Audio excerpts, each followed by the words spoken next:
Bueno, para el segundo ejercicio vamos a calcular algo un poco parecido, pero vamos a introducir o ver el concepto de flujo. ¿Ya?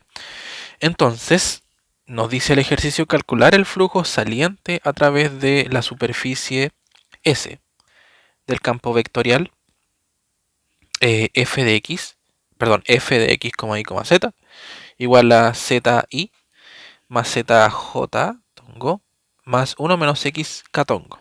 Ahí tenemos el campo vectorial. Me dice que consideremos S como la porción de superficie perteneciente a esta función acá, que ya la conocimos en el ejercicio pasado, solamente que ahora parte en cero, con z mayor o igual a cero, cuya frontera se obtiene al intersectarla con la superficie x cuadrado más y cuadrado igual a 2x. Perdón.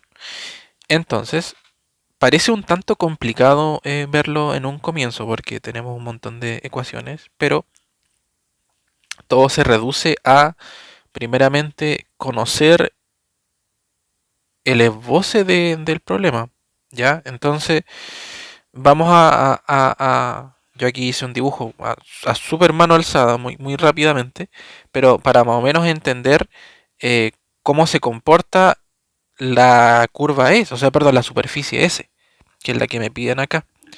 Entonces, bueno, x cuadrado más y cuadrado es igual a z cuadrado, se comporta tal y cual como lo vimos en el ejercicio pasado. Un cono que crece, ¿ya?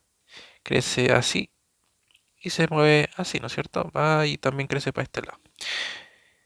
Bueno, y me dicen que la superficie S es la intersección con esta ecuación. X cuadrado más y cuadrado es igual a 2x. Por lo tanto, aquí yo hice un esboce aquí, simplemente. Más o menos esta curva es como así, ¿ya? Entonces la intersección es la proyección. O bueno, ustedes podrían haberla proyectado. eh, que la intersección sería directamente eso, ¿ya? Sería eso. No es necesario que ustedes lo hagan. O sea, sí es importante que ustedes lo hagan para tener un concepto más o menos eh, de qué están haciendo. Pero sí, yo les recomiendo hacer este esboce porque creo que el profe igual se los pide de todos modos. Así que háganlo ya. Y bueno, me piden el flujo saliente, por ejemplo. No sé, pues si el flujo es así, me están pidiendo que calcule el flujo que pasa por ahí. ¿Ya? Entonces, lo primero, voy a parametrizar una función tal que cumpla los requerimientos. Entonces yo nombré a la función r, x, y, igual a x y tongo, y tongo, y más x al cuadrado, la raíz de x al cuadrado más y cuadrado, que es básicamente eso, ¿no es cierto? Entonces aquí parametricé esa curva. Pero yo le digo que x, y deben pertenecer a ese rango. ¿Ya? Entonces con eso yo me estoy limitando a trabajar únicamente en el espacio de la intersección. ¿Ya? Y esto es súper importante porque nos va a servir después para el planteamiento de la integral. Bueno, el flujo saliente o entrante, en este caso, pero nos piden el flujo saliente, no es más que esta integral, la doble integral sobre la superficie del flujo, perdón, del campo vectorial por el vector normal, ¿ya? Entonces, entonces vayamos recordando. El vector normal lo presentamos en el ejercicio pasado, que sería R, bueno, en este caso es R de X, ¿ya? R sobre X, R de Y, y bueno, su magnitud. Pero también el diferencial acá en este caso, cuando estamos trabajando en cartesiano, es la magnitud, ¿ya? La magnitud de la parametrización. ¿Ya? Claro, la magnitud de las derivadas del producto cruz de las derivadas de la parametrización, que es esto, ¿ya? Entonces, si ustedes se dan cuenta, bueno, y por los diferenciales, que son los que tenemos ahí, perdón, creo que con el negro estoy... Vamos a cambiar de color para que se vea un poco mejor. Esto sería en cartesiano, ya lo que estamos trabajando acá. Bueno, y si ustedes se dan cuenta, aquí este se me va con ese. Entonces, yo debería calcular esta expresión, r sobre x, producto cruz de r sobre y. Entonces, ¿qué es lo que tengo que hacer? Igual que en el ejercicio pasado, derivo esto, que sería esto, lo derivo de respecto a x, ¿no es cierto? Y obtendría yo este vector acá, que sería, bueno, Aquí x sería 1. Bueno, no tengo nada respecto en x y en y. Entonces eso es 0. Y bueno, sería la derivada de esto respecto a x, que sería x sobre x cuadrado. Aquí creo que lo pasé a borrar con la mano. X al cuadrado más y cuadrado. Luego, lo mismo para y. Entonces, en vez de ahora de derivar respecto a x, yo debería derivar respecto a y. Entonces, la derivada respecto a y de esto sería ese vector de ahí. Entonces sería 0, 1. Y bueno, es lo mismo que esto otro, pero cambio en vez de x, cambio ahí. Ya, ojo con esa la derivada de una raíz, ya, de una raíz cuadrada.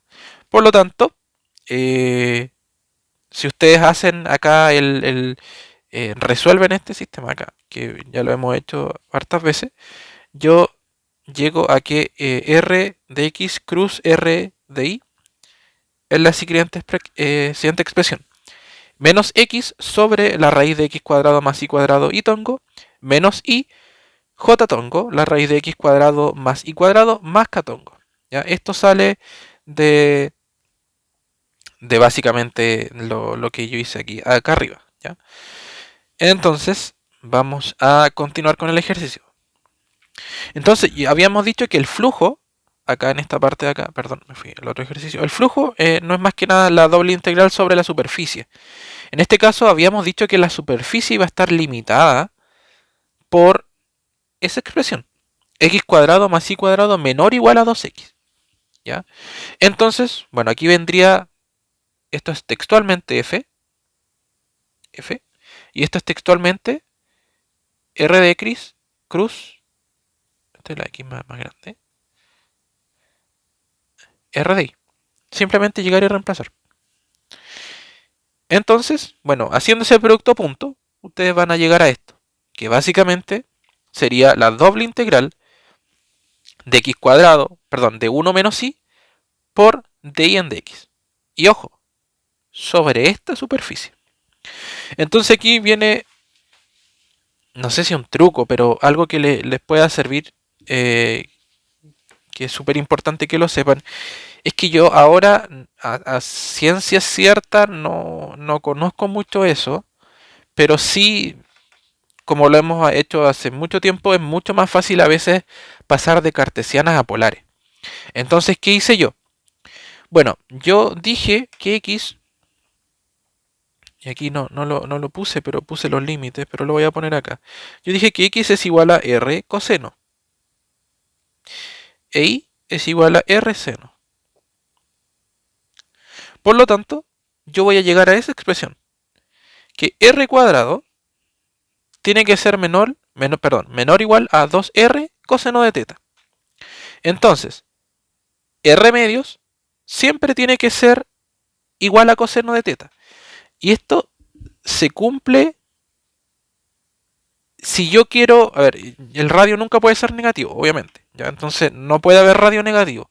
Por lo tanto, el coseno de teta, ¿en qué rango de ángulos es siempre positivo? Bueno, cuando teta pertenece a menos pi medio y pi medio. ¿No es cierto? Si yo veo la, la gráfico una circunferencia acá, el coseno se mueve en esta área, ¿no es cierto? En esta área de acá. Entonces sería entre menos pi medio y pi medio.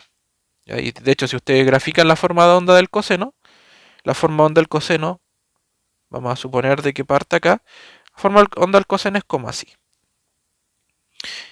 Y bueno, también baja acá. Y esto es menos pi medio, y esto es pi medio. Por lo tanto, en esa parte siempre es positiva. Del mismo modo, yo sé de que respecto a R, de hecho aquí lo dije, respecto al radio, el radio siempre se mueve entre, de hecho es lo mismo, entre 0 y 2 coseno de teta. Ya que es lo mismo que tengo acá, simplemente que paso el 2 para allá para decir solamente que el radio se mueve entre 2 coseno de teta. Entonces aquí tenemos el límite de ángulo y aquí tenemos el límite de radio. Y aquí ya llego y reemplazo, digo que I es igual a R seno de teta, por lo tanto esto me quedaría 1 menos R seno de teta, por R, y ojo acá, que aquí cuando pasamos a polares, el diferencial siempre lleva, no me acuerdo cuál era el nombre de esto, pero cuando colocamos el, pasamos de cartesianas a polares, siempre iba un R. No me acuerdo si era como jacobiano, un nombre así, pero bueno, un poco oxidado con eso, pero siempre recuerden que va el R cuando yo paso a polares. ¿Ya? R de teta. Y bueno, esto ya ustedes lo pueden resolver. Esta integral sale súper directa. Me da al final y al cabo pi. Estaba súper cocinado este ejercicio. Lo importante es que tengan presente cómo calculamos el flujo, que es lo que yo hice acá. Esto es el cálculo de flujo. El paso que fuimos haciendo para llegar a calcular básicamente el producto cruz de R de X, cruz R de Y, que es esto de acá. Y bueno, después era llegar a integrar, llevar a la integral de flujo. El paso que es muy importante fue que, bueno, esto también sale directo, básicamente un producto punto. Pero hasta aquí nosotros podríamos haber llegado y habernos complicado un tanto con la integral. Pero recuerden siempre que siempre podemos irnos a polares. Recordando siempre los límites, que aquí yo definí los límites, a partir de esto, porque el radio siempre tiene que ser positivo, obviamente. Y además que eh, el, debo considerar que el diferencial de superficie en este caso es R de R de teta, donde esto es radio y es variable, ¿ya? Así que esto sería el ejercicio número 2.